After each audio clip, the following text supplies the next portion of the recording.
우리의 삶에서 하나님을 가장 간절히 바라보게 되는 장소는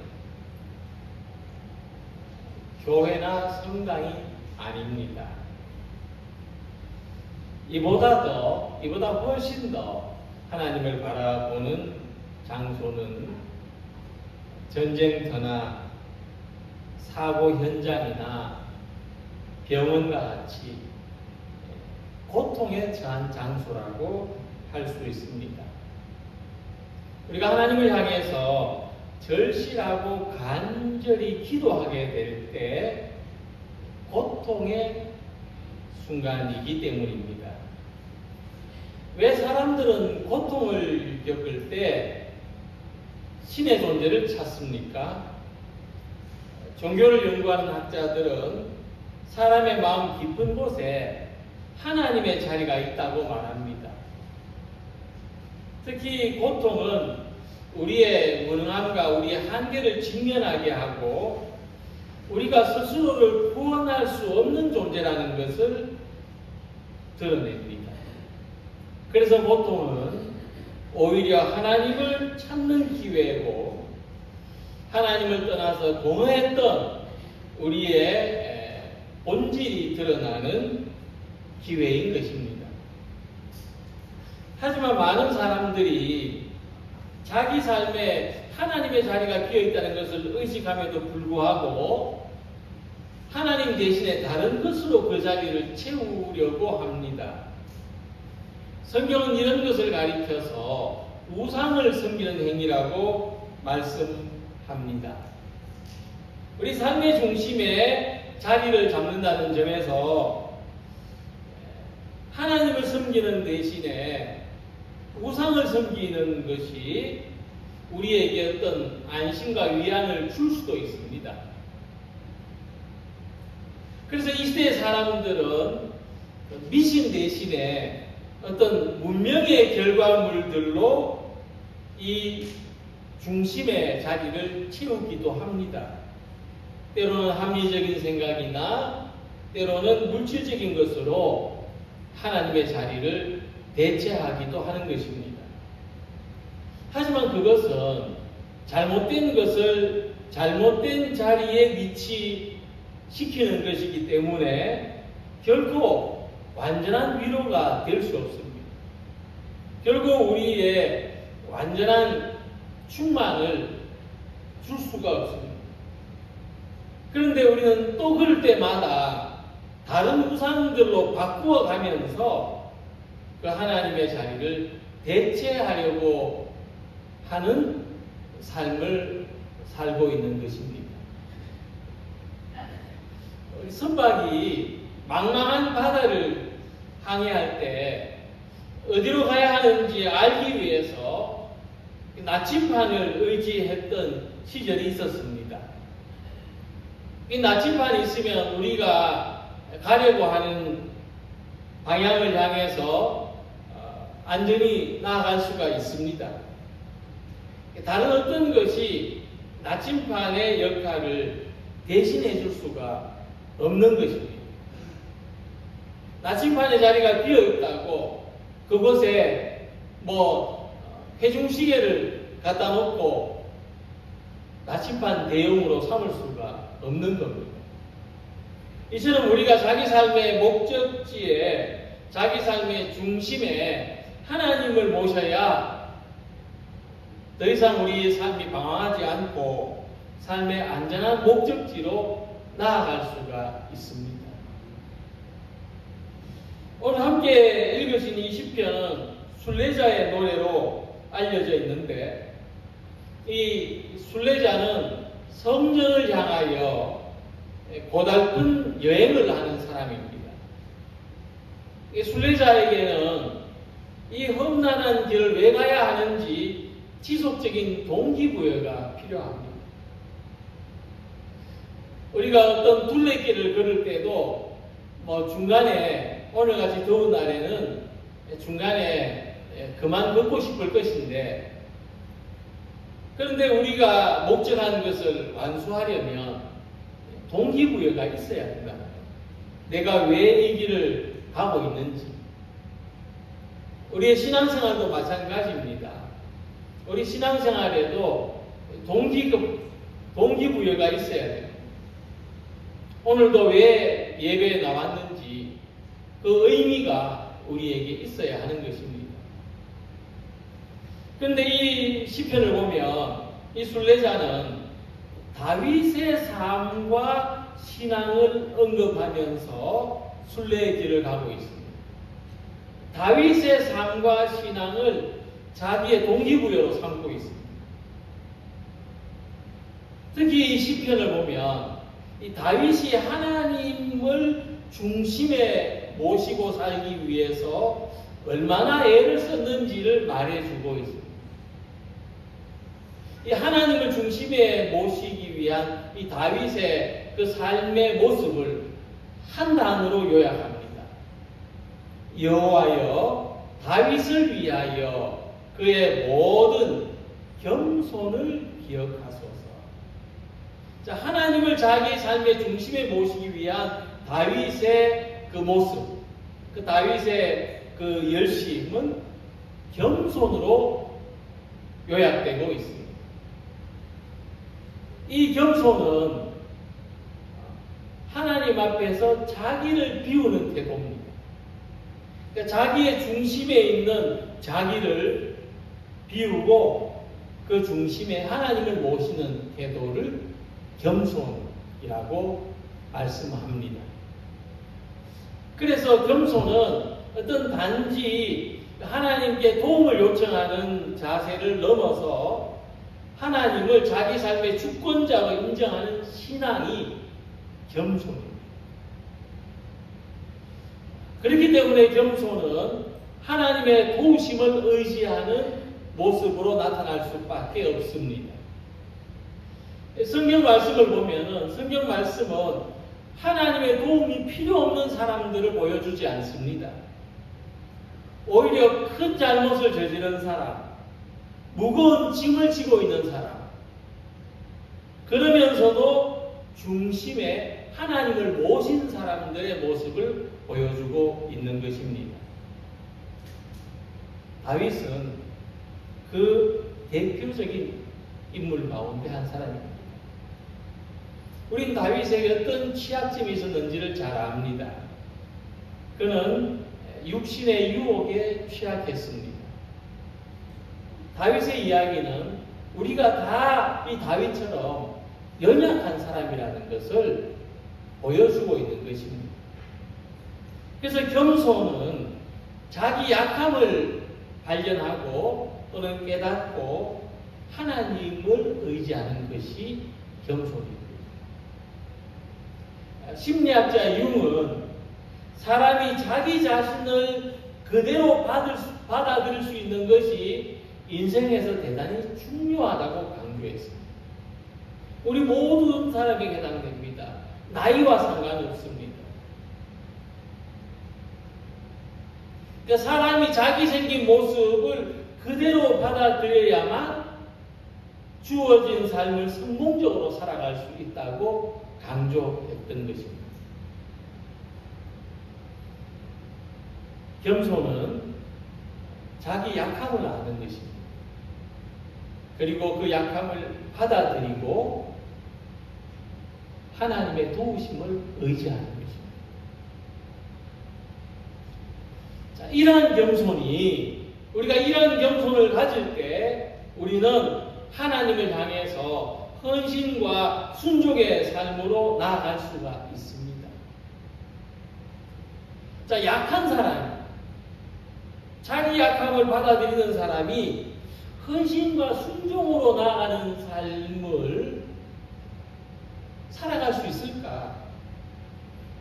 그것은 불가능한 것처럼 들립니다. 그런데 이 헌신과 순종은 강한 사람이 하는 것이 아닙니다. 성경은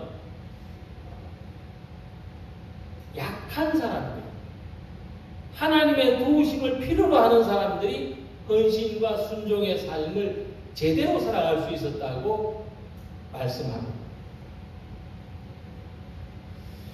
모세는 힘이 강한 사람이었을 때 다른 사람을 해치고 도망자가 되었지만 자신의 약함을 받아들이고 하나님을 의지했을 때 출애굽의 인도자가 되었습니다.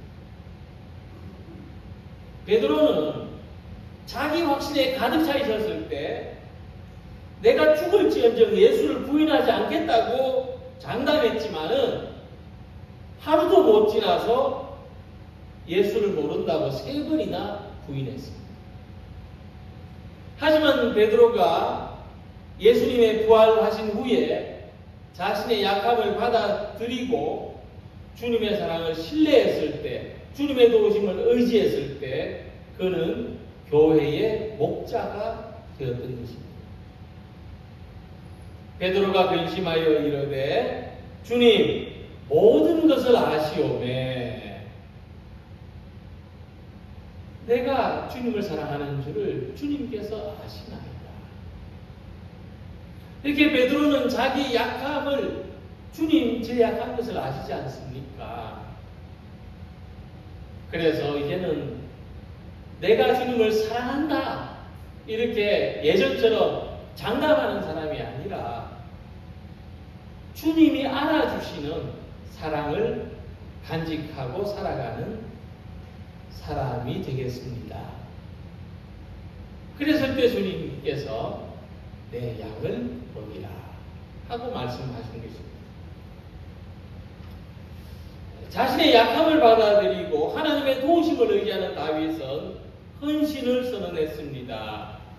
여호와의 처소 곧 야곱의 전능자의 성막을 발견하기까지 하리라. 그러니까 다윗의 헌신은 하나님의 언약궤를 찾아서 이스라엘의 중심에 모시도록 하겠다는 이 일에 자신의 모든 것을 걸겠다고 고백한 것입니다. 우리가 역대상 22장에서 29장을 보면 비록 다윗이 자기 손으로 성전을 짓지는 못했지만 성전을 짓기 위해서 모든 자재와 설계와 또 자금과 조직까지도 준비해 놓았던 것을 볼 수 있습니다. 그러니까 이 다윗의 헌신은 단순히 건물을 짓는 것이 아니라 자기 삶의 중심에 자기 인생의 목적에 하나님을 모시는 삶을 추구하니까 그 결과로서 헌신과 순종의 삶을 살 수 있었던 것입니다. 그래서 우리도 내 삶의 중심에 하나님을 모시는 이 겸손을 소망하시기 바랍니다.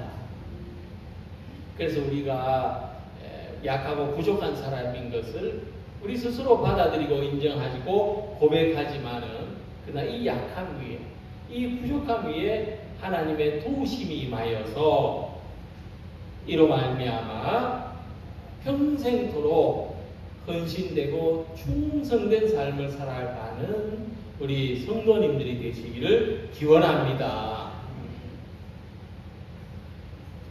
이 헌신의 소망을 품은 다윗이 어떤 믿음으로 살아갔느냐 하면 하나님의 임재를 늘 소망하며 살아갔습니다. 그래서 다윗은 내가 이 하나님의 언약궤를 모시기 전까지는 왕궁에 들어가서 편안히 잠을 자지 않겠다고 말했습니다. 내가 내 장막집에 들어가지 아니하며 내 침상에 오르지 아니하겠다. 하나님 앞에 자기 스스로 약속했습니다. 이스라엘 백성들에게 이 언약궤가 어떤 의미인가 하면 하나님의 임재를 상징하는 물건입니다. 그래서 다윗이 이 언약궤를 찾아서 예루살렘에 가져올 때까지 결코 편안한 잠을 자지 않겠다고 했던 것은 이 언약궤는 곧 하나님의 임재를 상징하는 물건이었고 하나님의 임재가 자기 삶에서 최고의 축복된 소망이었기 때문입니다. 그래서 12절을 보면은 다윗은 어떤 믿음을 가졌냐 하면 하나님의 그 언약궤를 예루살렘에 모셔 올 때 이 나의 이 다윗의 왕조가 번성하는 것으로 그런 인과관계로 봤던 것을 알 수가 있습니다. 내 자손이 내 언약과 그들에게 교훈하는 내 증거를 지킬진데 그들의 후손도 영원히 내 왕위에 앉으리라. 이 하나님의 약속을 신뢰했습니다. 그래서 다윗에게는 자기뿐만 아니라 전체 이스라엘 백성들이 하나님을 믿고 의지하는 것이 가장 최우선적인 목표였습니다.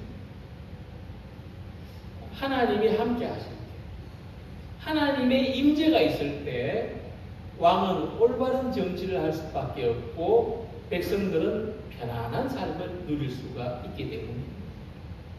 오늘 이와 같이 우리의 삶에도 하나님이 함께 하실 때, 하나님의 임재가 있음을 경험할 때 우리의 삶이 복된 삶이 될 줄로 믿으시기 바랍니다.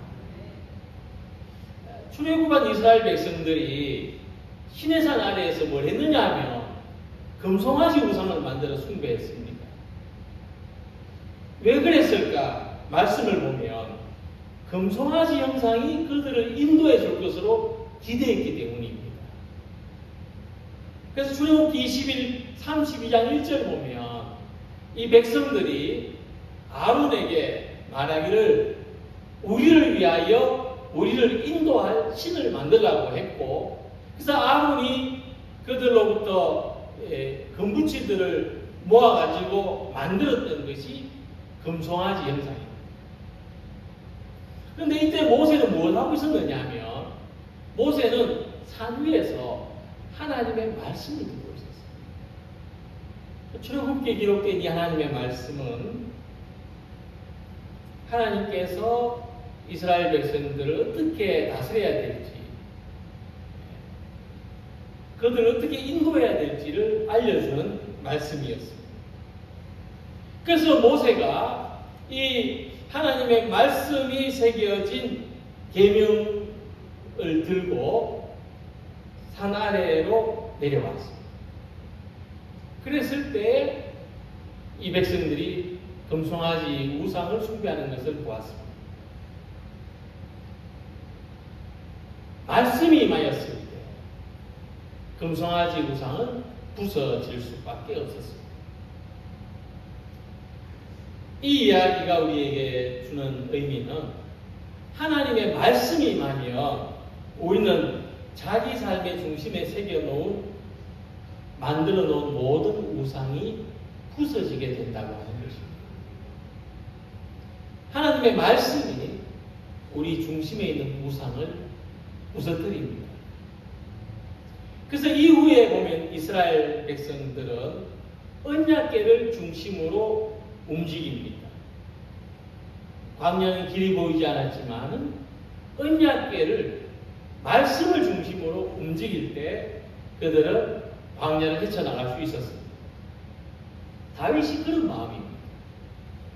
지금 이스라엘 나라를 다스려야 하는데 어떤 방향으로 나아가야 할지 알지 못합니다. 수도는 예루살렘으로 옮겼는데 이 예루살렘에서 어떻게 이 이스라엘 12지파를 통합해야 될지 길이 없습니다. 그럴 때 그는 하나님께서 말씀으로 인도해 주시기를 소망하는 마음으로 언약궤를 찾았고 마침내 언약궤를 발견했습니다. 우리가 그것이 에브라다에 있다함을 들었더니 나무 밭에서 찾았도다 라고 했습니다. 이 찾았다는 것은 보았다는 것입니다. 발견했다는 것이죠. 이 말씀이 우리 말씀을 듣는다고 생각하는데 이 듣는 말씀이 아니라 이제 찾았다, 보았다고 표현합니다. 욥이 하나님의 임재를 경험할 때 어떤 경험을 했는가 하면 듣던 것에서 보는 경험을 했어요. 내가 주께 대하여 귀로 듣기만 하여 싸우나 이제는 눈으로 주를 배움나이다. 그러니까 욥은 고난 속에서 하나님의 임재를 직접 보고 경험했다고 말씀합니다. 이처럼 우리는 말씀을 듣기만 하던 것에서 말씀 속에 계신 하나님을 그 임재를 경험하는 예배가 되기를 소망합니다. 말씀 속에서 하나님을 보는 우리가 되시기를 소망합니다. 그러니까 하나님의 말씀은 단순히 어떤 교훈이나 명령이 아니라 이 말씀은 하나님의 성품과 의지가 구체적으로 나타나는 통로고 하나님의 계시 보여주시는 것이고 그 말씀 안에 하나님의 임재가 살아있습니다.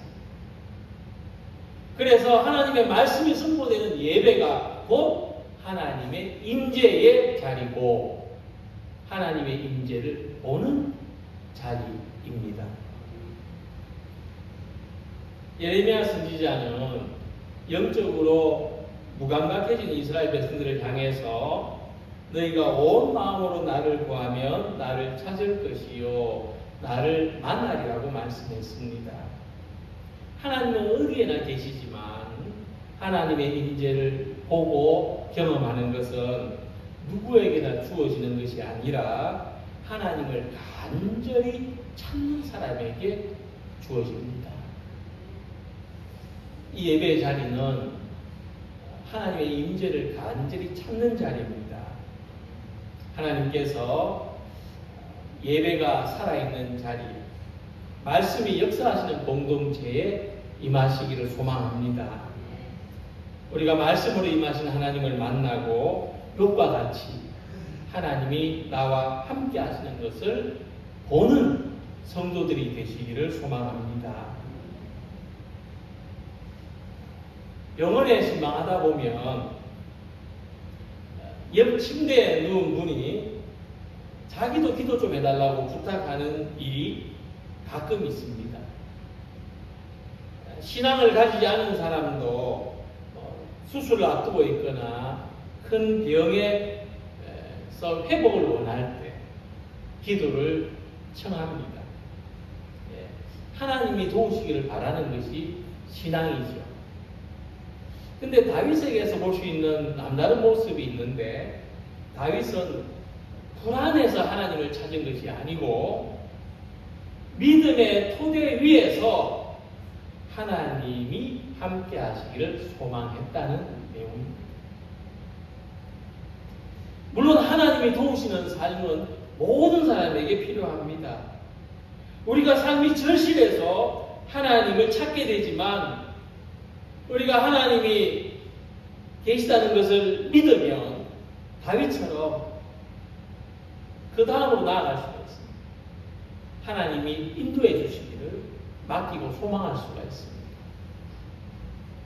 그래서 신앙은 하나님이 계시는 것을 단순히 인정하는 것에서 완성이 되지 않습니다. 내 삶에 하나님이 필요하다는 단순한 요청을 넘어서서 하나님께 내 삶을 맡기는 것이 신앙입니다. 그것이 완성으로 나아가는 길입니다. 그래서 8절을 보면 여호와여 일어나사는 기도로 시작됩니다. 여호와여 일어나사 주의 권능의 개와 함께 평안한 곳으로 들어가소서. 이 기도는 힘이 있는 기도입니다. 하나님을 깨우는 기도죠. 자기 안에 계신 하나님을 깨우는 기도입니다. 자기 안에 있는 믿음을 깨우는 기도입니다. 당시의 왕들은 대단한 힘을 가졌습니다. 그 힘은 자기보다 권력이 낮은 모든 사람들을 이리 가라 하면 이리 갈 수 있게, 저리 가라 하면 저리 갈 수 있게 움직일 수 있는 힘입니다. 하지만 그게 전부입니다. 그게 대단한 것처럼 보여도 그게 전부입니다. 우리도 나보다 약한 사람들을 움직일 수 있습니다. 내가 원하는 대로 그 사람들이 하도록 만들어갈 수 있습니다. 하지만 결국 그것도 사람의 능력 안에서가 전부입니다. 내가 가진 능력만큼만 움직일 수 있습니다. 그렇다면 내가 가진 능력과 내가 가진 한계를 넘어서 역사하는 힘은 내 바깥에서 주어져야 됩니다. 내가 할 수 없습니다. 하나님이 일어나셔야 됩니다. 하나님이 움직이셔야 됩니다. 내 안에서 하나님이 내가 영적으로 깨어나야 됩니다. 다윗에게 가장 시급한 일은 하나님의 임재가 자기의 삶과 이스라엘 나라 속에 이루어지는 것입니다. 우리도 다윗과 같은 마음으로 하나님의 임재를 구하고 하나님이 우리 안에서 일어나시기를 소망해야 됩니다.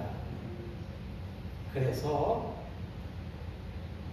이 시편은 다윗이 하나님의 언약을 기억하면서 다윗이 맺은 하나님의 언약을 기억하면서 그 언약이 오늘 우리들에게도 이루어지기를 소망하는 시편입니다. 10절의 말씀을 보면 주의 종 다윗을 위하여 주의 기름 부음 받은 자의 얼굴을 외면하지 마옵소서.